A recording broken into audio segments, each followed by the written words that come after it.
Hello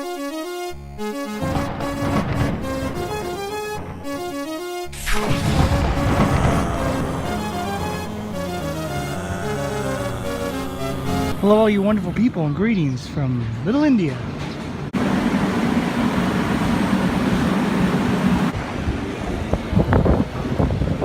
You might not know this, but when you're traveling in Japan, you have to bring back omiyage, which is souvenirs and gifts.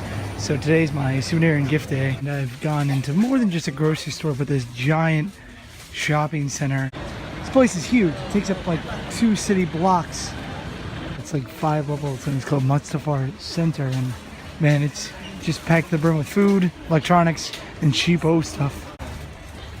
And they happen to have Singapore related stuff here. From ashtrays to crazy shirts.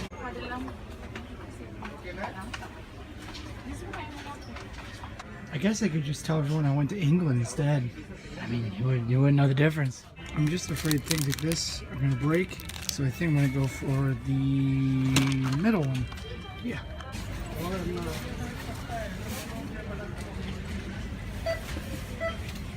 To make sure you stay honest, they actually ziplock your plastic bag that you buy it at. I have no idea how to get out of here. And it's a real bazaar inside. It doesn't put Japan to shame, but their collection is incredible.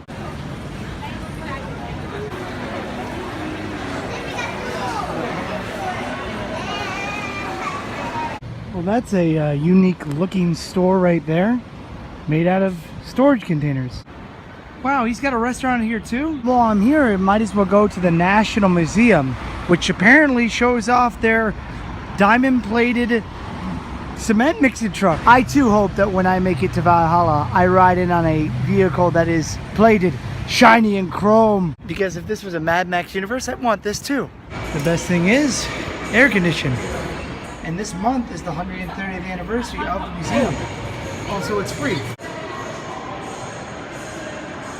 This is kind of impressive. This is the original building right here, and they've made the rest of it indoors and enclosed.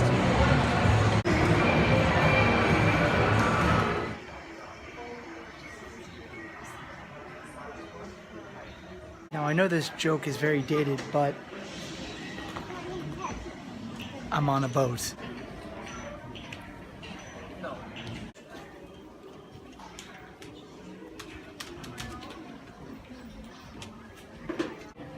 And here they actually have an opium den that is chasing the dragon. Just go behind this curtain, you too can see an opium bed. Is there anybody in here? Oh, just laundry. Oh, there you guys are.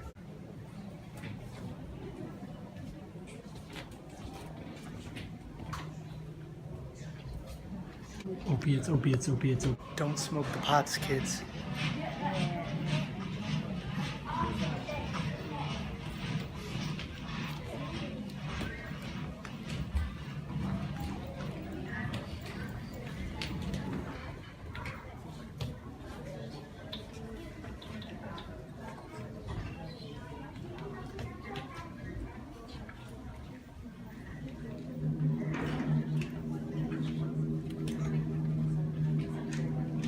Not only did the Japanese come, they brought tanks with them.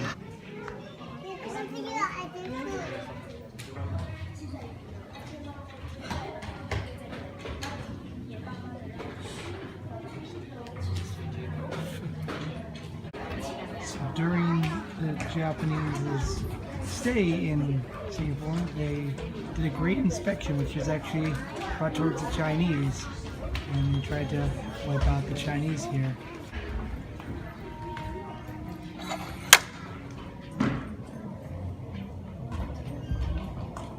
After the war was won, the bombs fell. The Japanese were told to go home. Some of them did. Some of them couldn't accept the defeat, so they killed themselves. And then after the war was over, they fought for independence and became Singapore. And as the country started to grow, people started to have to move out of the slums, and they lived in these small communities for a very, very long time. The Chinese with the Chinese, the Indians with the Indians. But then all of a sudden, they decided to do a public housing scheme, which was, flats, actual homes. And if you wanted to move into one of these homes, your neighbor could have been a Chinese, your neighbor could have been Indian, your neighbor could have been Malay. So that caused a lot of people to work together. And this also might explain why racism is kind of a small thing here, because everyone is a neighbor to everybody. And if you didn't want to move into these homes, you didn't have to, but they were a lot nicer than the slums that existed before. I think that's one of the most interesting things about Singapore. And I'm not saying this is impossible, but if we can put away our prejudices, maybe we can work together to try to make as good of an economy as Singapore. Because Singapore's got a pretty decent economy and it's been doing well for a very, very long time. And from the short time that I've been here, I feel that it might be because people work together. Or it could be that there's no durians allowed on trains. I'm not too sure. I think this is the one thing that I'm really excited to see in this museum.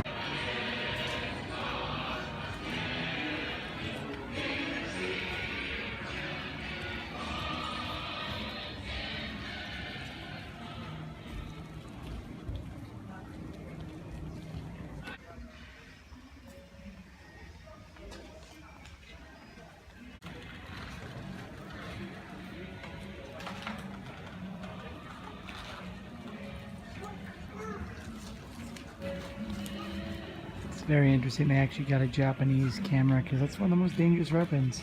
Because with editing, you can change the truth.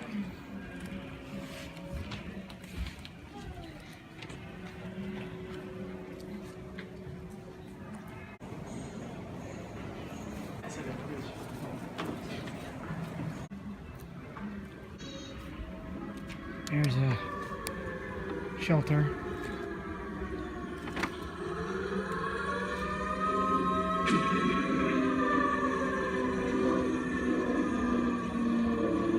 Time where people are getting on Twitter and yelling. I hope that we can all work towards peace instead of chaos. I think even little kids get it.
I gotta see that movie.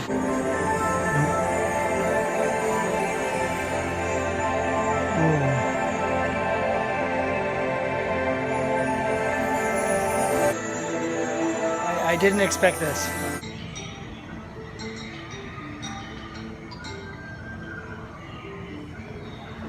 This bear looks like he's stuck on a treadmill, unable to move. Or he's just gonna sit there, taking up space like he owns the place. Wow. This is a really big installation art.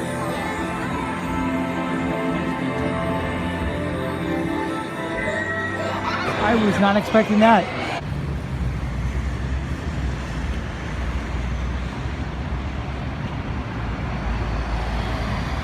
You keep saying that word, but I don't think you know what it means. Well, that's a pretty green building right there. How would you like to live in a community building that has a hawker's market right underneath it? At least you wouldn't have to go far to eat. Just down here in Chinatown, there's another beautiful Indian temple. This is my favorite thing about the temple. Wherever you are, just enjoy it. Oldest Hindu temple in Singapore.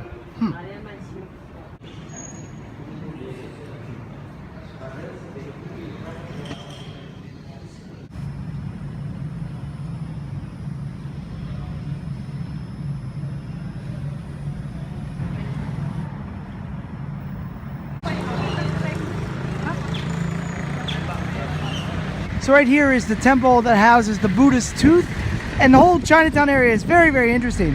What I really want to see is that. right over there. That's government housing. The flats that people can buy out here. And I just want to see it, to see what it's like to be in a government flat where your neighbor could be Malayan, you could be Chinese, it could be Indian, it could be anything. And also there's a park on the roof and it's free. Also, if I walk in there and I die, at least I documented that I was trying to do it for good reasons. And the gigantic structure's name is the Pinnacle. And it all is just government housing. Yeah, okay. Sweet.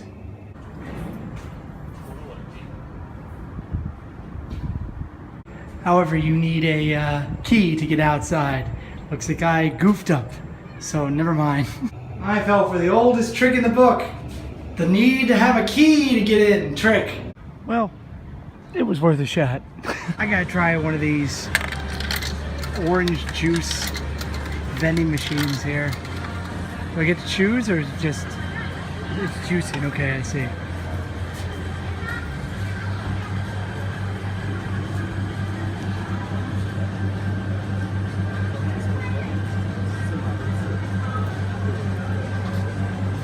I don't know what I was expecting. There's my orange juice right there.